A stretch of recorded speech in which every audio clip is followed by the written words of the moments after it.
வேலை தவறாது வினை முடிக்கும் ஆர்வம். சரி.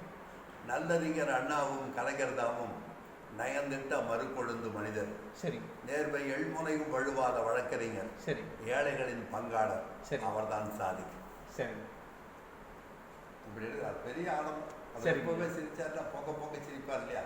சரி. அந்த மேல்வரிசை பற்கள் கொஞ்சம் நீளம் அதிக ஆனந்தம். சரிங்க. அதோட ஒரு சரி இப்படிலாம் எழுதி வைக்கலாம்னு சொல்லி வியந்தார். சரிங்க. இப்போ நாங்கள் உங்களை பார்க்க வந்ததுக்கு முதல்ல வந்து உங்களை பற்றி தெரியணுங்க. இங்கே பிரசு வெடிப்புத்தன்னை எங்களுக்கு தெரியல. எங்களுக்கு சரி. அந்த முதல்ல உங்களை பற்றி சொல்லிவிட்டு அப்புறம் நாங்கள் இது விடுமுறை வரலாறுன்னு சொல்லிட்டுங்க இந்த பகுதி முழுக்கவே ஒரு டாக்குமெண்ட் ஆவணப்படுத்துகிறோம். அதனால் முன்னாடி இருக்க திராவிட இயக்க வரலாறு மாதிரி தொகுத்துட்டு அது கூட சாதிக்கு ஏற்கனவே மோகனை பற்றி புத்தகம் போட்டிருக்குங்க. ஜட்ஜு மோகன் இருக்கார், நீதியரசர் மோகன், அவரை பற்றி சின்ன புத்தகம் போட்டிருக்கீங்க. அப்புறம் சின்ன சின்ன புத்தகம் போட்டிருக்கோம். அந்த விடுமுறை வரலாற்று இப்போ பருவக்கையை பேசினார்ல, அந்த ஒட்டுமொத்தமாக விடுமுறை வரலாற்றுலேயே நல்ல தமிழார்வமும் பத்திரிகைகளுக்கு எழுதுகிற பழக்கமும். என்னுடைய இயற்பெயர் வந்து பரமசிவம். பரமசிவம். சரிங்க. இவர் சொல்லியிருக்காருங்க, நம்ம தினமணி பழனிப்பன். பழனிப்பன் தெரியும். தெரியுங்க. வேற பேர் சொன்னாருங்க, நான் தெரியல. பரமசிவம். சரி. அப்போ வந்து என்னுடைய வகுப்புலேயே 3-4 பரமசிவம். சரிங்க. ஏகப்பட்ட ராமசாமி, பழனிசாமி. இது கிராமம். எந்த ஆண்டுங்க படித்தது? நாங்கள் படித்ததுலாம் ஒரு 60. சரிங்க. அந்த தருணத்துலேயே பாப்பாக்குளத்தில் இருக்கிற பிஎன் பரமசிவம்னு ஒரு வணிகர் இருக்கார். சரி சரி. அவரும் எங்கள் ஒரு சாலை மாணவர். சரிங்க. இப்போ மணத்துக்குளம் சித்த மருத்துவராக இருந்துட்டு இருக்காருங்களே தம்பி சிவகுமார். அவங்க அப்பா என்சியரோட கே பரமசிவம். அவர் என்னுடைய வகுப்பு. சரி சரி. சாலை மாணவர். சரிங்க. இன்னொரு கேஎஸ் பரமசிவம். சரி. அவரு கொபலிக்காரர். சரிங்க. தேவன் அவங்க அண்ணன் பேர். சரிங்க. அவர் இப்போ பொள்ளாச்சியில் இருக்காரு. சரிங்க. அவர் வந்து சிவில் துறைகளுக்கு போயிட்டார். சரிங்க. இவங்க எல்லாம் ஒரே கொண்டு இருக்கும்போது நான் பத்திரிகைகளுக்கு எழுதுகிற இலவச தாளிகைகள் வரும். சரிங்க. அப்போ நண்பர்கள் பரமசிவம் கையெழுத்து போட்டு வாங்கிக்குவாங்க. சரிங்க. நான் வந்து நம்ம மையில் எழுதியது அச்சில் வந்தது பார்க்க ஒரு ஆர்வம் இருக்கும் இல்லைங்களா? இருக்குங்க. அந்த ஆர்வத்தோட கையை கண்டாதான் கொக்காடி கண்டிப்பு ஓடிடுவாங்க. அவங்க நான் என்ன செய்ய முடியும்? சரிங்க. இடிஞ்சு போய் உட்காந்துருப்பேன். சரி. கோதண்டபாணின்னு ஒரு தமிழையா இருந்தாங்க. கோதண்டபாணி. கோதண்டபாணி மந்திரி பாளையத்தை சேர்ந்தவர். சரிங்க. நயினார் முகமது நல்லா தெரியும். சரிங்க. அவர் கம்பர் மேல ஈடுபாடு அதிகம் உள்ளவர். சரிங்க. சரிங்க. பேச்சு அருமையா இருக்கும். சரிங்க. சரிங்க. சரி. அப்போ அந்த ஐயா தான் இங்கே குமரலிங்கத்தில் பணியாற்றிட்டு இருந்தார் நான் சொல்றது. சரிங்க. கோதண்டபாணி. அவர் வந்து பிரித்து சொல்வதன் மூலமாகவே விளக்கம் எல்லாமே இது பண்ணுவார். சரிங்க. ரொம்ப அருமையாக நடத்துவார் வகுப்புலாம். தம்பி ஏன் வாட்டமுட்டு இருக்கிறீர்கள் அப்படின்னு கேட்டார். ஐயா பத்திரிகைகளுக்கு எழுதுகிறது இலவச தாளிக்கு வந்திருக்கேன். அப்ப நான் மையில் எழுந்து அச்சாயி வந்தது பார்க்கறது ஒரு ஆர்வம் இருக்கும் இல்லையா? அதை என் பெயரோட வேற மாணவர்கள் படித்து கொண்டு எனக்கு தரல. அதனால அவனுக்கு வேற ஒன்றும் இல்லைங்க. அப்ப என்ன பெயரால் எழுதி கொண்டு இருக்கிறீர்கள்? பிறைசூடி பித்தன் அப்படின்னு எழுதிட்டு இருக்கிறதுங்க ஐயா. பிறைசூடி பித்தனா? சுந்தர தமிழாயிட்டு நீங்க அதையே அரசு இதழில் பதிவு பண்ணி இருக்க கூடாது. சரி.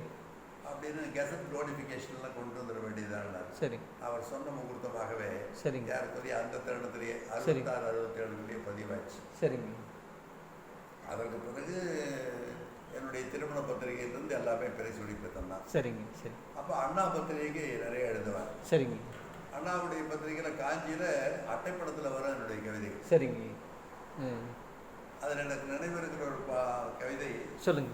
தலைப்பு வந்து இந்தியா ஆனது. இந்தியா ஆனதேங்கிறது இருக்க. இந்தியா என்றது எந்த நாள் வந்தது? இந்தியா என்பது எந்த நாள் வந்தது? சிந்தனை மிக்க நேர் செப்புவேர். ஆடை உடுக்கவும் அறியா நாளிலே சரி கூடி வாழ்ந்தது ஒரு குடும்ப வகுதென்றால் சரி லெமுரியா என உலகம் இயம்பும். சரி. இந்தியா என்ற பெயர் எந்த நாள் வந்தது? சரி. ஆவனாய் வேற்றினம் ஆனிரை உடனே சரி இந்து பிரிவும் வேத பிளவும் அந்த நாளிலே பரத கண்டம் என்ற பெயரே இருந்து வந்தது. சரி. இந்தியா என்ற பெயர் எந்த நாள் வந்தது? சரிங்க. அப்படியே நிறைய வரும் நீண்ட கவிதை. சரி. அப்படி சொல்லி தாவரம் தீவு இதெல்லாம் சொல்லி வருவேன். சொல்லி வந்துட்டு கடைசியா இந்தியா எப்படி வந்ததுங்கிறது மட்டும் சொல்றேன். காலம் மாறி கலைகளும் மாறி கோலம் மாறி கொடும்போர் எழுந்தது. வளநிலம் அனைத்தையும் வாழார் பறிக்கும் உளநிலை கொண்டவர் உள்ளே நுழைந்தனர். பற்பல இனத்தவர் படை வீடானது. அவருள் ஒருவன் கிரேக்க அலெக்சாண்டர் என்பான் உருவிய வாழ்வில் பொருந்த வந்தான். கூவிரி சோலை சிந்து நதியினை இண்டசியா என்றான். இண்டஸ் என்ற பெயர் இந்தியா ஆனது. அப்படிதான் இந்தியா வந்தது. இந்து மக்கள் இருப்பதால் இந்தியா, இந்தி பேசுறதுனால இந்தியாங்கிறதெல்லாம் இவங்களுடைய கட்டுமான கதைதான் தவிர வரலாறு இல்லை. அதை அன்னைக்கே 68ல சொல்லி அண்ணாவுடைய பத்திரிகையில் வந்திருந்தது. சரி, அண்ணாவை பார்த்துருக்கீங்க நிறைய. சரிங்க, சரி.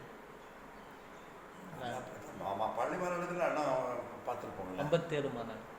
சரி, அங்கே எஸ்எஸ்ஆர்லாம் வந்தேன் சொன்னேன். எஸ்எஸ்ஆர்லாம் வந்துருந்தேன். சரி, ஒரு மஞ்சள் சட்டை போட்டுருப்பார் அப்போ. சரிங்க, சரி. எஸ்எஸ்ஆர் ஐயா வயசு என்ன? எனக்கு 80 வயது இளைஞன். சரிங்க, சரி. 89 ஏதோ கொஞ்சம் கம்மியாக இருக்கும். சரிங்க, சரிங்க. பிறந்த நாள் டேட் ஆஃப் பர்த் 5/12/41 இருக்குமோ? இருக்குங்க. 41 இல்லைங்க, 40, அதோட கூட. அதோட நாள் மட்டும் ஞாபகம் இருக்கு 68. சரிங்க. ஏன்னாங்க இந்த சாதி பேர்லாம் வரக்கூடாதுங்கிறது ஆழ்ந்த ஈடுபாட்டோடு இருந்தேன். சரிங்க. அதனால இந்த திருமணமே நின்று போக பார்த்துருச்சு. சரிங்க. என்னையா மரியாதை இல்லாமல் இப்படி மொட்டையா பெயர் போட்டிருக்கேன் அந்த ஆளுங்கிற மாதிரி வந்தது. சரிங்க. நான் ஏற்கனவே தமிழுக்கு தலைமகனாக இருக்க விரும்புகிறேன். சரிங்க. ஒரு பொண்ணுக்கு கணவனாக இல்லாட்டியும் பரவாயில்ல, சரிங்க, என்னையே அந்த தமிழையும் விட்டுருங்க, சரிங்க, எனக்கு திருமணமே வேண்டான்னு சொன்னாங்க. சரிங்க, சரி. அன்புடையீர் என் வழக்கம். சரிங்க. பிளவங்க ஆண்டில் ஐப்பசியின் 28ஆம் நாளில் சரி பண்புடைய பொருளாட்சி கிருட்டினார் செல்வி சரி கண்ணம்மா தனையந்தன் துணையாக ஏற்றல் சரி தென்படதி குப்புலட்சுமி அம்மாள்தம் மன்றில் சரி நிகழுவதால் தாந்தமரும் வருகை தந்து வாழ்த்தி சரி மன்றனை சிறப்பிக்க வேண்டுகின்றேன். சரி தங்கள் மாண்புடைய வருகையினை எதிர்நோக்கும் அன்பன் விரை சூடிப்பித்தார். சரிங்க. நேரம் நிகழ்டம். சரிங்க. மூசி கேசவன் பேராசிரியர். சரிங்க. கவிஞர் சிற்பி பாலசுப்ரமணியம். சரிங்க. நமக்கு அன்றைக்கு வட்டச்செயலாளர் இருந்த பருவதகண்ணன். சரிங்க. புறவர் கருப்பண்ணன். சரிங்க. இவங்கெல்லாம் தான் வாழ்த்துறீங்க. சரி சரி திருமணம். சரிங்க. சரி. குழந்தைங்களுக்கு 6 பேர். 6 பேர் சொன்னோன்னு ஒரு குழந்தை உட்காந்துச்சு. சரிங்க. சரி.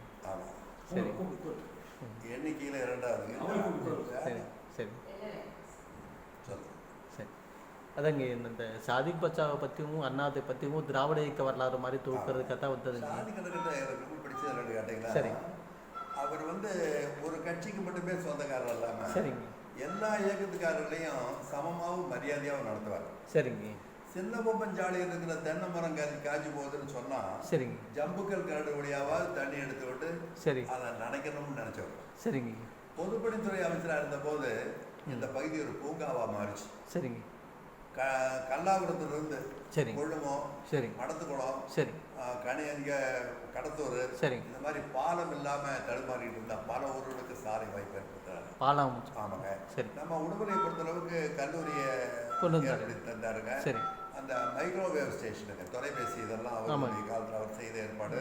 நம்ம உயர்நிலை பள்ளியுமே கொஞ்சம் விரிவாச்சு. சரிங்க. விளையாட்டு திறர்கள் சரி இது எல்லாமே பண்ணி கொடுத்தாரு. சரி. இன்னும் எதை கேட்டமோ அன்னைக்கு அவரால் முடிஞ்ச அத்தனையும் செஞ்சார். சரி சரி. அதுக்கு பிறகு முன்னும் எத்தனையோ பெரிய ஆட்கள்லாம் இருந்திருக்காங்க. சரி. யாரும் அவருடைய சாதனைக்கு பக்கம் கூட வர முடியல. சரி சரி. அதனால ரொம்ப அது மட்டும் இல்லைங்க, அவருடைய வாழ்க்கையை முடிஞ்ச பிறகு கூட பார்த்தீங்கன்னா அவர் பெருசாக அரசியலிருந்து ஏதாவது 5 பைசா சம்பாதிச்சவருங்கிறத யாரும் சொல்ல மாட்டாங்க. சரிங்க. எதிரிகள் கூட அப்படி அவரை ஏழனப்படுத்த முடியாது. சரிங்க. அவரது நேர்மையாளர். சரி. அதுதான் அதற்கு காளிப்பட்டெல்லாம் சரிங்க கட்சியில் இருக்கக்கூடிய ஈடுபாட்டுக்காக அறிஞ்சவரை தவிர சரி நாங்கள்லாம் சாதிக்கு பச்சாவை மந்திரி ஆக்குறோம். சரி. எங்கள் மந்திரி சபை தான் அங்கே நடக்குதுன்னு சொல்லிட்டு தெரிஞ்சவங்க. சரி. எங்களுக்கெல்லாம் பிறகு பலர் வந்தாங்க. சரி. கட்சியில் அதுக்கு முன்னோ பின்னோ அல்லது எங்கள் சமகாலத்தில் ஈடுபட்டவங்க. சரி. சிலர் இதனால பலன் பெற்றிருக்கலாம். சரிங்க. அந்த பலன் பெற்ற கூட்டத்தில் நாங்கள் இல்லை. சரிங்க. சரி.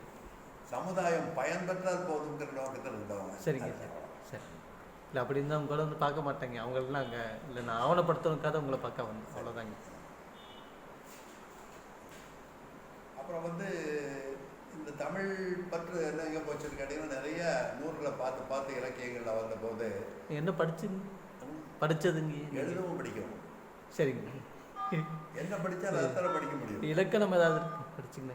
இலக்கணமெல்லாம் சொந்த முயற்சிங்க. சரிங்க. எனக்கு சுரதா ஒரு அன்பு நண்பர், எனக்கு மூத்த ஒரு அண்ணன். சரிங்க. அவர் கூட நீங்கள் ஒரு 1/4 மணி நேரம் பேசிட்டு இருந்தீங்கன்னா கவிஞர் சுரதா கூட சரிங்க 100 புத்தகங்களை படித்த ஒரு முழுமை உங்களுக்கு கிடைக்கும். சரிங்க. சரி. இல்லை இந்த இலக்கணம் உங்களை சொல்லாடலே இயல்பாக இருக்கும், ஒரு இலக்கணமாக இருக்கு, வெண்பாக இருக்காது. ஆமாம் தம்பி, தோணுவதெல்லாம் எழுதுங்க. சரிங்க. எழுதிட்டு அப்புறம் இலக்கணத்துக்கு வாங்க. சரிங்க. இலக்கணத்தை பார்த்துட்டு எழுதாதீங்கம்மா. சரிங்க. சரிங்க. நான் எழுதி பார்ப்பேன். சரி. அதில் ஏதோ ஒன்று நீட்டிட்டு போகிற மாதிரி இருக்கும், ஒன்று குறைஞ்ச மாதிரி இருக்கும். எங்கே இது மாதிரி அசை பெறணுதுங்கிறத பார்க்கும்போது சரி அப்போ எனக்கு எப்படி தோணுச்சுன்னு கேட்டால், அவர் ரொம்ப அற்புதமாக பேச்சு நடையிலே எழுதுவார் கவிதை. சரிங்க. பிரியமாய் சாப்பிடும் பிரியாணி என்பது சைவ உணவுக்கு சவால் உணவாகும். தகவல், இப்படி ஒரு தகவல் அண்ணன் சுரதா மூலம் கிடைச்சது. சரிங்க. அப்புறம் பாவேந்தருடைய பாடல்கள்ல சரிங்க ரொம்ப ஆர்வம். அவர் ஒரு ஆசிரியராக கருதி அச்சத்தோட பார்ப்போம். சரிங்க. அவர் உயரத்துக்கு நம்ம எல்லாம் வர முடியுமா சரி சரி அப்படின்ட்டு அவருடைய ஒவ்வொரு பாடலும் தமிழுக்கு வந்து பேர் வந்து இந்த மொழி பாராட்டி தாய்மொழியை சிறப்பிச்சதுல அவருடைய பாடல்கள் ரொம்ப ஆழமுடையது. சரி. அதே மாதிரி படநடப்பு பாட்டு மாதிரி கொலைவாளிகள் ஒரு கொடியோர் செய்யவே அப்படிங்கிற மாதிரிலாம் சொல்லும்போது அந்த படநடப்பு பாட்டு பண்ணியே நரம்புகள்லாம் முறுக்கேற பாடுவார். அந்த மாதிரி அவர் சுரதாவுடைய பாடல்கள் உங்களுக்கு தெரியும். அவர் ரொம்ப அற்புதமாக இருக்கும். நிறைய செறிந்த செய்திகள் இருக்கும், அடர்த்தியாக இருக்கு. அதில் அவர் என்ன செய்வார்னு கேட்டிங்கன்னா, இலக்கணத்தை சொல்லித் தருவார், எளிமையாக சொல்லித் தருவார். சரி. எனக்கு அவருடைய அடி ஒற்றி ஒரு ஆழ்ந்த தாக்கம் இருந்தது. நான் சுரதா நடையில் தான் எழுதுவேன். கவியரசு கிட்டே எனக்கு ஈடுபாடு உண்டு, அவர் கூட இருந்தவனா. சரிங்க. கவியரசுடைய கண்ணதாசன்கிற பேரில் ஒரு மாத இலக்கிய இதழ் வந்தது. சரிங்க. அவங்க கூட்டத்தில் போய் அங்கே இருந்து நான் பணியாற்றியதில்லை. சரிங்க. என் பணியை கவனிச்சுட்டு மாதம் அவருக்கு எழுதுவேன். சரி. நிறைய கவிதைகள் 68லேருந்து 73 வரை தான் அந்த பத்திரிகை நடந்தது. சரி. அந்த சமயங்களில் எல்லா பத்திரிகையிலுமே ஏறத்தாழ என்னுடைய கவிதைகள் இருந்தது. சரி. அப்போ அந்த துறையூர் நான் அலி, இவர் வைரமுத்து, நான் காமராசன், மு மேத்தா, சரி, இவங்கெல்லாம் கொஞ்சம் எங்களை விட பயிற்சி பட்டதில் முன்னோடிகளாக ஓடிக்கிட்டு இருந்த நாட்கள். சரி சரி. அந்த நாட்கள் எழுதுவோம். இங்கே விடுமன் நாராயணகவி நாராயணகவியில் பார்த்து நாராயணகவியை பற்றி தெரியுமே தவிர எனக்கு அவர் கூட ஈடுபாடு வர்ற மாதிரி ஒரு வாய்ப்பு இல்லை. சரிங்க சரிங்க. அந்த காலகட்டத்தில் 60 அவர் 50 நல்லா செஞ்சுட்டு தான். அப்போல்லாம் அவர் இங்கே ஊரில் இல்லாமல் பெரும்பகுதியாக அவர் ஆனமல்ல இருந்தவர், சென்னையில் இருப்பார். அதனால் இங்கே பார்க்கறதுக்கு எங்களுக்கெல்லாம் வாய்ப்பு கிடைக்கல. சரி. அதனால் அந்த சூழல் எங்களுக்கு அவங்கள தெரிஞ்சுக்கிற பூமி பாலகதாஸ் பூமி தெரியும். சரிங்க. 2 கண்ணு 2 பக்கம் பார்த்துட்டு இருக்க மாதிரி இருப்பார். பெரியதெல்லாம் முட்டை கண்ணுக்காரரு. சரி. ஒரு வட்ட உருமான் ஒன்று கட்டியிருப்பாரு. சரி. அவர் இருக்கிறது என்னன்னு கேட்டால் பாடல் நல்லா எழுதுவாரே தவிர, சரி, வசை பாடுறது அல்லது காசுக்காக ஒருத்தர் புகழ்ந்து பாடுற மாதிரி எல்லாம் தமிழை வித்துட்டு இருக்கிற நிலைமை இருந்ததுனால, சரி, என் மனசுல பூமி பாரதிதாஸ் மேல பெரிய மரியாதை இல்லை. சரிங்க. அவர் ஒரு கவிஞர்கள் அளவுக்கு மட்டும் எடுத்துக்கோ. சரி சரிங்க. இந்த சுரதாவை எடுத்துட்டீங்கன்னா, நீங்க பல பாடல்களை கவியரசு பாடல் நினைச்சா நீங்க மகிழ்ச்சி அடைஞ்சிட்டு இருக்கிற பாடல்கள் எல்லாம் சுரதா பாடல். அமுதும் தேனும் அதற்கு நீ அருகில் இருக்கைகளே எனக்கு சுரதா பாட்டு. இப்போ முழுக்க வைரமுத்து காப்பி அடிச்சிருக்காருங்க. நிறைய வைரமுத்து நிறைய காப்பி அடிச்சிருக்காருங்க. சொல்லப்படாது, வைரமுத்து தொட முடியாத வேறு அவரே நிறைய. ஐயோ, வைரமுத்து வந்துங்க எந்த துறைக்கும் வந்து நம்ம வந்து ஒரு குறிப்பிட்ட தலைப்புகளுக்கு மட்டுமே கவிஞர்கள் நம்ம எழுதுவோம். சரிங்க. அவர்கிட்ட நீங்க எந்த தலைப்பு எடுத்தாலும் அந்த தலைப்புகள்லாம் எழுத முடியும். சரிங்க. அது அவர் எப்படி எழுதுவாருங்கிறது ஆழமா பார்த்தீங்கன்னா, சரி, ஒரு சிறுகதையில ஒரு கட்டுரையில கோழி குழம்புன்னு ஒன்று எழுதுறாரு வைங்க. சரி. அந்த கோழி குழம்பு எப்படி செய்யறதுன்னு ஒர்க் அவுட் பண்ணி ஹோம் ஒர்க் பண்ணி 10 பேர்கிட்ட கேட்டு மல்லிகை எப்படி பச்சை வாடை அடிக்காம கருகி போகாம வறுத்து போடணும், அந்த பிச்சுன்னு ஒன்று இருக்க அது உள்ள விழுந்தா வாந்தி வந்துடும், அதை எடுத்து வெளியேறிடுங்கிறது வந்து ஒரு கிழவிகிட்ட கேட்டு அப்புறம் அந்த இதை எழுதக்கூடிய அளவுக்கு செய்வார். சரி சரி. கொஞ்சம் வேகமானவர், வளைய மாட்டாரு. சரிங்க. ரொம்ப அற்புதமான கவிஞருங்க. ஒரு கவிஞரை பாராட்டும் போது ஒரு கவிஞரை ஏழப்படுத்த வேண்டிய அவசியமே. சரிங்க சரி. புளிப்பு எத்தனை இருக்குங்க? மாங்காய்க்கு ஒரு புளிப்பு, நெல்லிக்காய்க்கு ஒரு புளிப்பு, சரி, கல்லுக்கு ஒரு புளிப்பு, சரி, நெல்லிக்காய்க்கு ஒரு புளிப்பு. சரி. அதனால ஒண்ணு போட்டு நம்ம இந்த புளிப்புக்கு அந்த புளிப்பு அப்படின்னு சொல்ல வேண்டிய அவசியம். சரி. சுரதா அவர் நடையில எனக்கு என்ன பிடிக்கும்னா, சரி, இலக்கிய கோர்வையோட வருவார். சரிங்க சரி. செவ்வேளே எடை பெரிந்த சினவேளே 2 காலில் எவ்வாறு நிற்கும் கட்டில்னு கேட்பார். சரிங்க சரி. இது பிரிந்து போன கோவலனை பார்த்து மாதவி மடல் எழுதுறதாக எழுதுவார். சரிங்க. செவ்வேளே முருகனே, சினவேளே கோவக்காரனே, 2 காலில் எவ்வாறு இருக்கும் கட்டில்? இந்த கேள்வி சிருங்கார ரசம் இருக்கும். என்னன்னு கேட்டா, கட்டிலுக்கு 4 கால். ஆமா. அந்த 4 கால்கள்ல உனக்கு 2 கால், எனக்கு 2 கால், 2 காலில் கட்டில் நிற்குமான்னு கேள்வி கேப்பா மாதவி. இப்படியெல்லாம் எழுதக்கூடிய ஒரு சுரதா. இது போல பாம்பை அகடூரிம்பார். அகடுனா வயிறு, வயிற்றுலேயே ஊர்ந்து போறதுனா அகடூரி.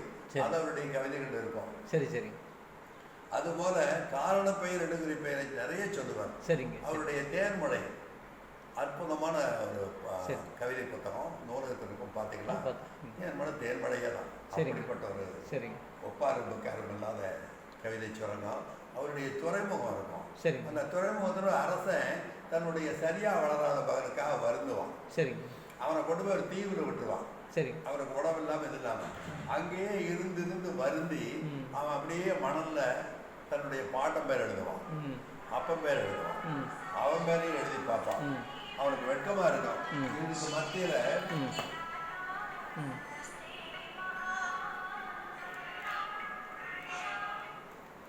இதுக்கு மத்தியில தன் பேர் எழுதி பார்க்கறது இழுக்கா தெரியும். ஏதோ வான் உயர்ந்த ஒரு இதுக்கு பக்கத்துல ஏதோ கூன் விழுந்த உடனே எழுதுன மாதிரி அவனுக்கு இழுக்கா இருக்கும். பார்த்து பார்த்து அந்த அப்பனை போல அந்த பாட்டனை போல தானும் ரொம்ப மற்போர் பண்ணக்கூடியவனா வரணும்னு சொல்லி பயிற்சி எடுத்துக்குவோம். செய்து செய்து செய்து செய்து மேல அருமையான ஆளா வந்து திரும்ப நாட்டுக்கு வருவான். அப்ப அவன் சொல்லுவான், அப்ப எனக்கு நீ 2வது முறை பிறந்துடுவான். இப்ப இல்ல, ஒரு மகன் 2 முறை அவன் வயிற்றுல பிறந்திருக்க, நீ 2ஆம் மகன் அணைச்சுக்குவான். ஆமூர் மல்லங்கிட்ட போட்டி போட்டுதான் அவன் ஜெயிப்பான். அந்த மாதிரி ஒரு கவிதையிலேயே அந்த கதையை சொல்லுவார் சுரதான். ரொம்ப அற்புதமா இருக்கும். அந்த முன்னிருந்த பரம்பரையின் பெயர் எழுதி அதன் முடிவரை போல் தன் பெயரும் பின் எழுதி அங்கிருந்தபடிக்கே அதை படித்தான், அவமானப்பட்டான்ங்கிற மாதிரி சொல்வார். ரொம்ப அற்புதமா இருக்கும் உங்க ஒரு நட. நான் அவரை ஒற்றி எழுதுன பாடல்களை விரும்பி கேட்பாரு. எழுதிருக்கீங்க? எழுதியிருக்கேன். சரிங்க. உங்க வெளியீடுலாம் தனியா கொண்டு வரலைங்க. சரிங்க. சுரதான்னு ஒரு பத்திரிகை நடத்துறாரு, அதுக்கு எழுதுல. உங்க கவிதை தொகுப்பு தான் நாங்க வந்து வெளியிடலாம். வெளியிடலாம். அப்போ வந்து என்னுடைய திருமணமான பகுதியில மனைவியை நானுமா சேர்ந்து அவளுடைய வகையில உறவும் எனக்கு அது வர தெரியாத புது மனிதர்கள் வீட்டுக்கு கூட்டி போவாங்க. சரிங்க. போய் பேருக்கு ஒரு வணக்கம் சொல்லிட்டு உட்கார்ந்தோன்னே முதல் வேலையா கொஞ்சம் வெத்தலை பாக்கெல்லாம் கொண்டு வந்து வைப்பாங்க. நம்ம தமிழ்நாட்டு பரவும். அப்போ இல்லைங்க, நான் வெத்தலை பாக்கெல்லாம் போடுறது இல்லைங்கன்னு சொல்லுவோம். அவங்க சரிட்டு தட்டத்தை எடுத்துட்டு போயிட்டு மனைவி கிட்ட உரிமையான சொல்லுவாங்க, என்னங்க உங்க வீட்டுக்காரர் ஒரு முசுடா இருக்காரு, வெத்தலை பாக்கு கொண்டு போய் கொடுக்குறோம், அது லட்சுமி இல்லையா, அதை போய் வேண்டாக்குறாரு அந்த ஆளு அப்படின்னா. அப்போ வந்து ஏங்க கையிலேயே அதை வாங்கி வச்சுக்காம நீங்க வேண்டாம், நீங்க ஏமா அது லட்சுமிங்க, ஏய் கண்ணம்மா ஒருத்தி ஏற்கனவே இருக்கிறேன், இன்னொரு லட்சுமியை வாங்கிட்டா உனக்கு வருத்தம் வராதா, அதுக்காகத்தான் வேண்டாம்னு சொன்னேன் அப்படின்னு சொல்லிட்டு உள்ள போகும்போது இந்த வெத்தலை எடுத்து அப்படியே பார்க்கும்போது எனக்கு சுரதா ஞாபகம். சுரதா என்ன பண்ணுவார், வெத்தலை இப்படி நிமித்தி காட்டி, தம்பி இது மான் செவி போல இல்லையான்னு கேட்பாரு. மான் செவி ஒரு வெத்தலைக்குன்னா மான் செவி. ஆமாங்க. பேனை பார்த்தா கால் இல்லாத எள்ளும்பாரு. பலாப்பழம் வித்துட்டு போனோம்னா வீதியில சுடை குடும்பம் போகிறது. ஒரு சுடை குடும்பமே அங்க போகுது. நடந்து போகும்போது இது புத்துத்தானேன்னு கேட்டா புத்தல்ல, பூமியின் செவிகள் இப்படித்தான் இருக்கும், இப்படி இருக்காங்க, இப்படித்தான் இருக்கும், அது பூமியின் செவிகள். அப்ப உங்களுடைய தாக்கம் எனக்கு நிறைய இருக்குன்னா உங்க மாதிரி எழுதணும்னு நினைக்கணும்னு சொல்லுவேன். எழுதுங்க அப்படிம்பாரு. அப்போ அந்த வெற்றிலையை பற்றி எழுதும்போது வெற்றிலைங்கிற பேர்ல ஒரு கவிதை எழுதுறேன். ஆனா அந்த வெற்றிலைங்கிற கவிதை கண்ணதாசன்ல வெளிவந்தது. வெற்றிலைங்கிற பேர்ல 68ல. சரிங்க. முல்லை மனம் முந்தி வரும் அந்தி போதில் முற்றத்தில் ஓய்வாக சாய்ந்திருந்தேன். சொல் வணக்கும் தமிழ்ச்சோலை வீணை வண்டாய் சுற்றி வரும் சிந்தனைக்கு ஒரு அயர்வும் இல்லை. மெல்லியலால் என் துணைவி கொடிக்கால் தந்த மென்களிலும் சுண்ணாம்பும் பாக்கும் ஏந்தி கொல்லிமலை அருவியலை ஒன்றை போல குழைவோடு வெற்றிலைங்க என்று வந்தாள். நெற்றுறங்கும் நெஞ்சினளே, நினைவில் தூங்கும் நிலவு போ முகத்தவளே, முகந்து முத்தம் பெற்றவளே, இந்நாட்டு பெண்கள் எல்லாம் பெற வேண்டும் மொழியறிவு. பெற்று பெற்று குற்றுயிராய் போவதற்காய் ஆண்கள் கையில் குத்தகைக்கு வாய்த்தவைகளாகி நீங்கள் சுற்றுவதில் அடுக்கலையில் இரவு பாயில் சுருண்டு சிறைப்படுவதற்காய் பிறக்கவில்லை. கற்றுணர்ந்து கலை பயின்று தன்னை காத்து கற்புடரை கொண்டானை தழுவி போற்றி பெற்றுயர்ந்து பெருவாழ்வு வாழ்தல் வேண்டும், பிழை தவிர்த்து மொழியறிவை பெறுதல் வேண்டும். கற்பதற்கு கல்லூரி பாடசாலை கணக்காயர் தான் வேண்டும் என்பதில்லை. கற்பதற்கு பாடசாலை கணக்காயர் தான் வேண்டும் என்பதில்லை. நெற்பதரை நீக்கி நல்ல மணிகள் தேடும் நீலவழி மாணவியே வாயுகின்றேன். பழச்சோலை சிரித்தபடி நெருங்கி வந்து பண்டிதரே தொடங்கட்டும் பாடம் என்றாள். முழச்சேலை போர்த்தொடலை மறைத்துக் கொண்ட முழு நிலவே நந்தமிழில் பெயர்கள் என்று வழக்காதல் இருவகையாம் அறிக என்றேன். கண்டுணர்த்தி காட்டுகின்ற பெயர்கள் யாம், கொண்டுணர்த்தி காட்டுகின்ற பெயர்கள் இட்ட குறிப்பெயராம் என்றுரைத்து சற்று முன்னே வண்டு விழிக்காரி அங்கே கொண்டு வந்து வைத்த இலை என்ன இலை என்று கேட்டேன். உண்ட பின்பு புதப்புகின்ற வெற்றிலையாம் ஊரெடுத்த கொடிக்காலில் விளைவதென்றாள். வெற்றிலைக்கு பேர் வந்த காரணம் கேள். விளைகொடியில் இலையன்றி பூவும் காயும் நெற்றுணர்ந்த விதைகள் என்றும் ஒன்றும் இல்லை. நிறை இலைகள் வெறும் இலைகள் தாமங்குண்டு வெற்றிலைகள் கூட்டத்தை கண்ட முன்னோர் வெற்றிலையாம் பெயரிட்டார். மேலும் நன்கு பற்றி வளர் கொழுகொம்பு கால்கள் நட்டு வைத்திருக்கும் என்னிடம் தன்னை கொடிக்கால் என்றார். பாவிளங்கு மென்சீரில் வெண்பா பாட்டில் பயின்று வரும் நல்லிசையே காய்ச்சியின் நான்கில் கூவிளங்காய் போன்றவளே பெயர்கள் தன்னை கூர்ந்தெடுத்து கொண்டிருப்பாய் நம்புகின்றேன். பூவிரியும் முகத்தவளே போதும் போதும் புதுப்பாடம் நாளை என்றேன். சோழன் காணா காவிரியால் தந்திட்டால் ஈர முட்டம் கண்டத்தில் வெற்றிலையின் செம்மைக்காக. இந்த வெற்றிலை ரொம்ப விரும்பி இது மட்டுமே தனி தொகுப்பா இருக்கு. இந்த கவிதை எந்த வருஷம்? இது 68 கண்ணதாசன் இதழ்ல வெற்றிலைங்கிற பேர்ல கண்ணதாசன் கிட்ட நான் தனிப்பட்ட முறையில் அவர்கிட்ட கொஞ்சம் வழக்காடுவேன். அப்போ அவர் சொல்லுவார். சென்னையில் ஒரு 2-3 ஆண்டுகள் இருந்திருக்கேன். சென்னையில் அவர் கூட இல்லை, வேற முயற்சிக்காக இருந்தால் அப்புறம் நடுவை சந்திப்பேன். அப்போ கையை பிடிச்சிட்டு எல்லாம் உடம்பு எப்படின்னா, ஐயோ மருந்து வேண்டாம்ப்பா, நீ தீர்த்தம்லாம் அடிக்க விட மாட்டேன், அதனால இல்லை உடம்பு எப்படி இருக்கு அதையாவது சொல்லுங்க. அது என்னப்பா ஒரு மடியை கிடைக்க வேண்டிய உப்பும் சர்க்கரையும் அது கொண்டு இருக்கலாம். மடியை கிடைக்க வேண்டியதே இருக்கலாம். மணிவாசகர் நூலகம் மையப்பன் பேராசிரியர், அவரு நமக்கு நல்ல நண்பர். அவரோட தான் உட்லன்ஸில் கடைசியாக பார்த்தோம். அப்போ ஒரு அரசவை கவிஞரானதுக்காக அந்த செட்டிநாட்டு மக்கள்லாம் சேர்ந்து பெரிய விழா எடுத்து ஒரு தங்க கங்கணமெல்லாம் போட்டிருந்தாங்க. ஆனால் தங்க கங்கணம் போட்டிருக்கேன் இதாவது தங்க கங்கணம் எடுத்துக்கிட்டப்பா, கடைசி வரை தங்க கங்கணம் எடுத்துக்கிறேன். அற்புதமான கவிஞருங்க. அவர்கிட்ட இருக்கிறது கேட்டீங்கன்னா, அவர் ஒரு தந்திரம் இல்லாத ஒரு யதார்த்தமான மிக நல்ல மனிதன். முதல்ல எதையும் மறைக்க தெரியாது, ஒழிக்க தெரியாது. அவர் ஏழ்மையான குடும்பத்தில் பிறந்து ஒரு வசதியான குடும்பத்துக்கு தத்து கொடுக்கப்பட்ட பிள்ளை முத்தையா. சரி, அந்த தத்து கொடுத்த வீட்டில் ரொம்ப நல்ல செழுமையாக அவருக்கு உணவு கொடுத்து நல்ல சாப்பாடு போட்டு செல்லம் வளர்த்தாங்க. சரி, அப்போ ஒரு நல்ல மதர் போட வந்தது, முத்தையா ஒரு பொண்ணு பாப்பா கல்யாணம் பண்ணிக்கிறியா? வேண்டாம் காட்சி அப்படிலாம் சொல்லக்கூடாதுப்பா. அந்த தருணத்தில் அவங்க வீட்டுக்கு ஆக வேண்டியது ஆயிரம். சரிங்க ஆச்சு, பரப்பி வைக்கிறாங்க. நிறைய பெண்கள் படம் இருக்கு, மணமக்கள் மணமகள்கள் பாருங்கன்னு சொல்றாரு. அப்படியே வந்து ஒவ்வொன்றா பார்த்துட்டு இருக்காரு. எழுதிச்சாரு, என்னப்பா பார்த்துட்டியா? பார்த்துட்டே இருக்கிறதுங்க. சரி, அப்போ இது எது பிடிச்சிருக்கு? எல்லாமே நம்ம வளர்றது நம்ம தாய் வீட்லயே இல்லை, இரவல் வீட்டில் வளர்றோம். செஞ்சோருக்கு கடன்கிறது இல்லாம, அவங்க என்ன நினைப்பாங்கிறது இல்லாம, நம்மளை தவறா புரிஞ்சுக்குவாங்கங்கிற வெட்கமும் அச்சமும் இல்லாம, அப்பவும் உண்மையை எல்லாமே பிடிச்சிருக்குன்னு சொல்ல கிடைக்கும். அப்படிப்பட்டவங்க. சுரதா பத்தி சொல்லுங்க. சுரதா வந்துங்க, அவரோட பழக்கம் ஏன் அவரோட கவிதைகளுக்கு பார்த்தீங்கன்னா அவரோட ஈர்ப்பா இருந்தீங்க. அவரோட அதுக்கப்புறம் இப்போ தற்காலத்துக்கு வைரமுத்து முடிக்க சொல்றீங்க, அப்புறம் கண்ணதாசன் சொல்றீங்க. சுரதா அவரிடம் அதாவது ஒவ்வொருத்தையும் சொல்றோம். கண்ணதாசனை பற்றி பேசி முடிச்சுக்கிறோம். அவர் கண்ணதாசன் என்ன கேட்டீங்கன்னா, வழக்கு மொழிகளில் உங்கள் செவியில் நீங்கள் வேண்டாமலேயே வந்து விடக்கூடிய வார்த்தைகளெல்லாம் அவருடைய கவிஞர் இருக்கிறார். ஒரு தாய் வந்து ஏங்கியோ ஒற்பாதையிலையோ தாராட்டிலையோ பாடுற பாடலெல்லாம் அவர் இதயச்சோடிகள் எழுதி வைத்திருந்திருப்பார். அன்னமிட்ட கைகளுக்கு, அன்பு செய்த கண்களுக்கு, உன்னை விட்டு போவதற்கு உள்ளமில்லை மகளே. இதெல்லாம் நெஞ்சை தொடுகின்ற வரிகள். காவல் உள்ள தோட்டத்திலும் காற்று வந்து பூப்பறிக்கும். தலைப்பு எந்த பாட்டிலையும் தெரியாது, அவருடைய வரிகள் அப்படியே மனசில் இருக்காங்க.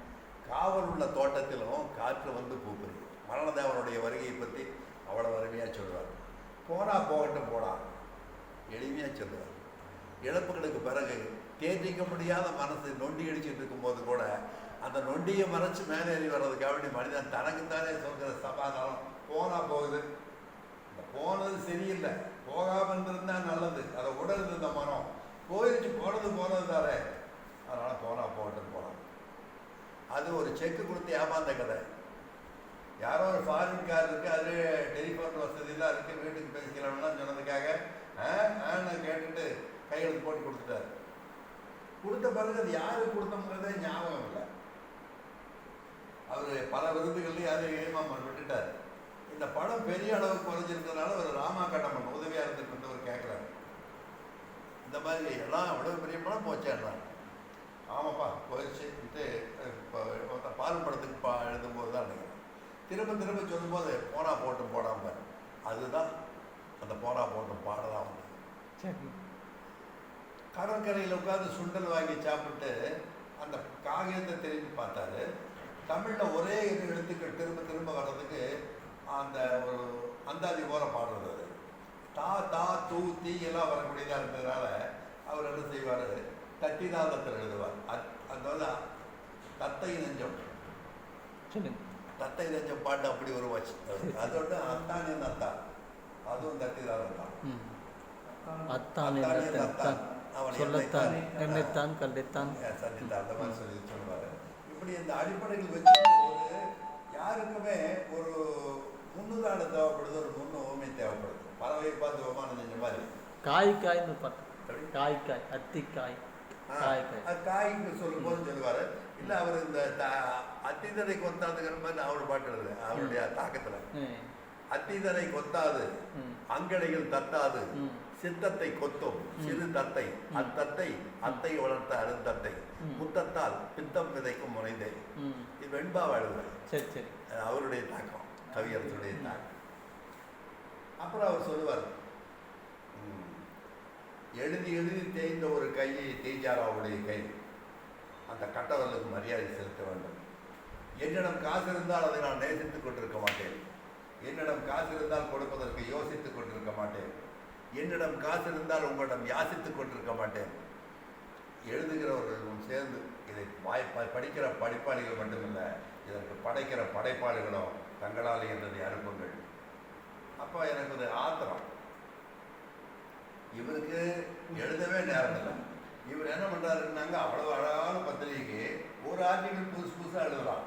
அதை விட்டுட்டு இவர் எங்கேயாவது சுற்றிட்டு இருப்பார். துலாபாரத்திலிருந்து இந்த துடிக்கும் கரங்கள் பேசட்டும் சினிமா கழுதுல பாட்டு எடுத்து போட்டு காயேன்னு போடுவாங்க, கண்ணதாசன் எழுதி. இவர் பாட்டு இருக்கார், இப்படியே பண்ணிட்டு இருப்பார். நாங்கள் தான் நிரப்புவோம். யார் நிரப்புவோம்? புவியரசு எழுதுவார், கோவை புவியரசு. அண்ணன் சிற்பி பாலசனுடைய எழுதுவார். என்னுடைய எழுதிகளும் தவறாக வரும். பாக்கி எல்லாத்துடைய ஆக்கப்பூர்வமான புது முயற்சிக்காரர்கள் எல்லா பாட்டும் வரும். இவர் எழுத மாட்டார்.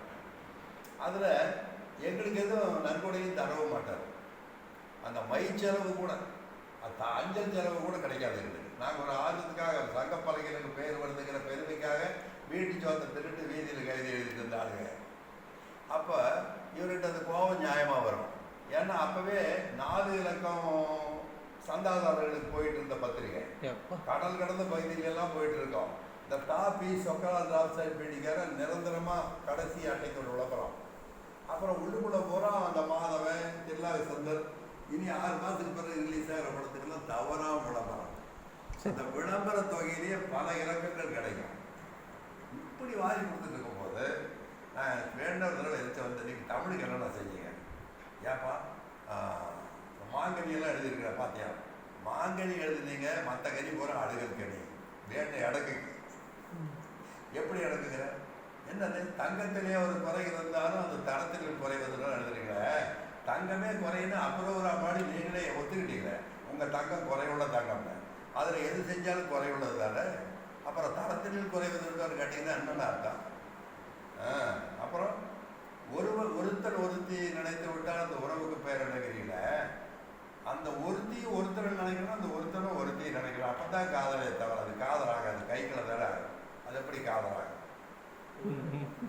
அந்த சமயத்தில் தான் கலைஞர் கூட அவரை நோண்டி விட்டுருந்தாரு. அவர் பார்த்து இந்த மாடப்புறா கூடுகளும் கோட்டையில் குடியிருக்கும் குருவிகளை வேணுமோ எழுதுவார். அதில் மாமரத்தில் குடியிருக்கும் மாடப்புறா கூடுகளாம். மாடப்புறா இருக்குங்க மாமரத்தில் வந்து குடியிருக்கு, மாடத்திலே குடியிருக்குங்க. நடந்த கவிதை எழுதுகள் கவிஞர் கேட்டார், கலைஞர் கேட்டார். அப்படி அப்புறம் இவர் வெளியே போயிட்டும் ஒரு இளவல் மனதோடு அங்கே இருந்துட்டு புலம்புவார். அண்ணன் காட்டிய வழியம்மா, அன்பார் விளைந்த பழியம்மா, கண்ணை கையை கெடுத்ததம்மா அப்படின்னு சம்பத்தை பற்றி எழுதுவார். சம்பத்தை தலைவனாகிறது முயற்சி பண்ணிட்டு சரிக்கு விழுந்தவர் அவருடைய வனவாசத்தை விட்டுட்டு மனவாசம் ஒன்று எழுதினார். அந்த மனவாசம் சொன்னார், என்னை ஏமாற்றி தலைவனானவங்களாம் கோழி மேய்த்து கொண்டிருக்கிறான். சம்பத்தை கோழி படம் வச்சிருந்தார். சம்பத் வந்து திமுக வந்து தலைவராகிறதுக்கு முயற்சி பண்றது என்பது கலைஞருக்கு அவருக்கு விருப்பம். அவருக்கு வேற ஒரு செம்மாப்பு இருந்தது. தான் வந்து ஈவிகே கூட்டத்தை சேர்ந்த சம்பத்துடைய பெரியாருடைய வம்சம்ங்கிற கொண்டு வந்ததுங்க. கொஞ்சம் பெருநிதி செல்வர்கள் வம்சம் வழியாவே வந்தவங்க. இவங்கெல்லாம் என்ன ரொம்ப ஒரு ஏழ்மையான ஆளுங்க. இந்த அரசியல்கிற பற்றுக்கோடு மட்டும் இல்லாட்டி இவங்க நம்ம உயரத்துக்கு வர முடியுமாங்கிற செம்மாப்பு இருந்தது. சரி சரி. அது ஒரு காரணத்தால உண்ணாவிரதம் இருந்ததுல அதோட வெளிப்பாடு இல்லை. ஆமாங்க, வெளிப்பாடு. அவரு காங்கிரஸ்காரர் குளிப்பாட்டிட்டாங்க. இது வளர விடாம கீழறுப்பு செய்யறதுல காங்கிரஸ் பெரிய இது. எப்பவுமே கூட சேர்ந்து இருப்பாங்க. கூட சேர்ந்து இப்ப நமக்கு இந்த அவ்வளவு பாடுபட்டு ஈழத்தமிழர்கள் நிகழ்ச்சியில இவரை ஏமாற்றி காத்துக்கிட்டு இருக்க வச்சு, கண் தூயிலாம இரவு தூக்கம் முடிக்க வச்சு, கண்கள்ல அருவியா நதிகள் ஓடுகிற மாதிரி 6 ஓடுக அழுதுகிட்டு இருந்தவரை ஏமாத்தி பட்டு எல்லாரும் சேர்ந்து இவர் என்னமோ ஈழத்தமிழரை விட்டு கொடுத்த மாதிரி பேச வச்சிருக்கக்கூடிய பாவத்தை எல்லாம் செய்தவர்கள் காங்கிரஸ்காரர்கள். சரி, அதனுடைய வேலைதான் இப்ப அறுத்துக்கிட்டு இருக்குன்னு அதுவும் காரணம்.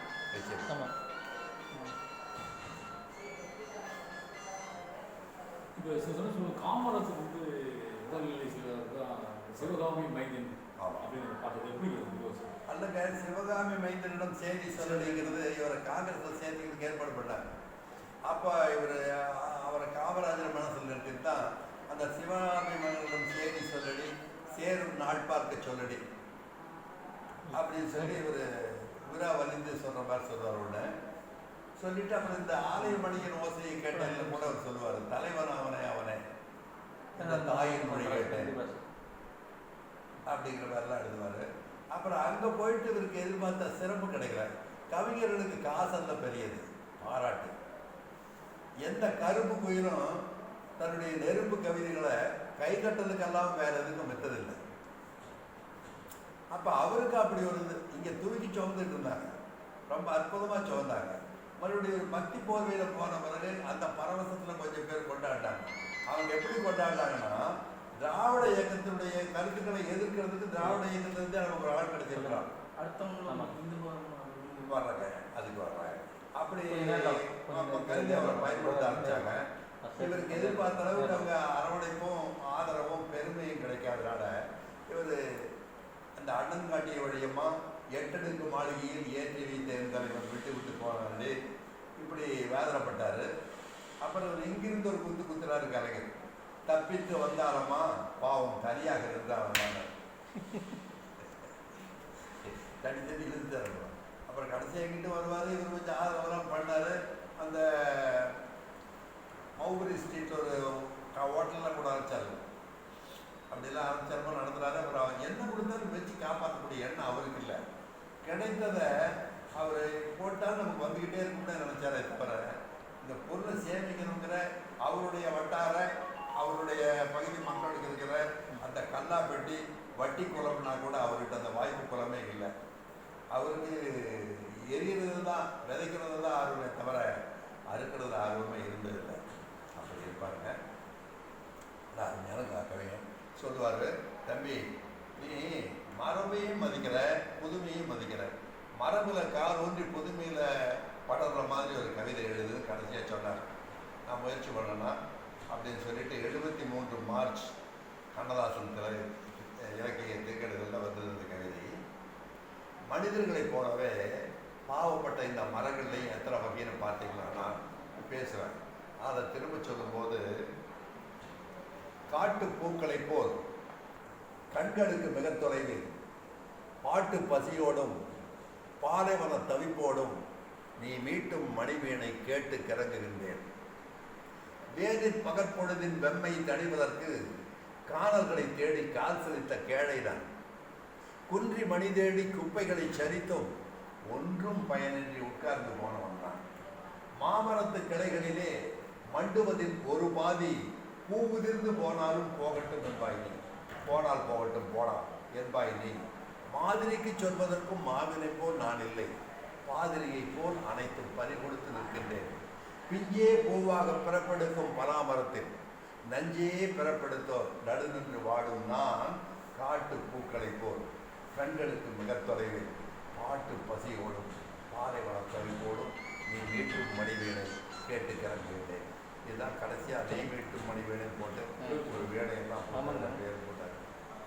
அதுதான் என்னுடைய அண்ணா வந்து அன்னைக்கே அண்ணாவுக்கு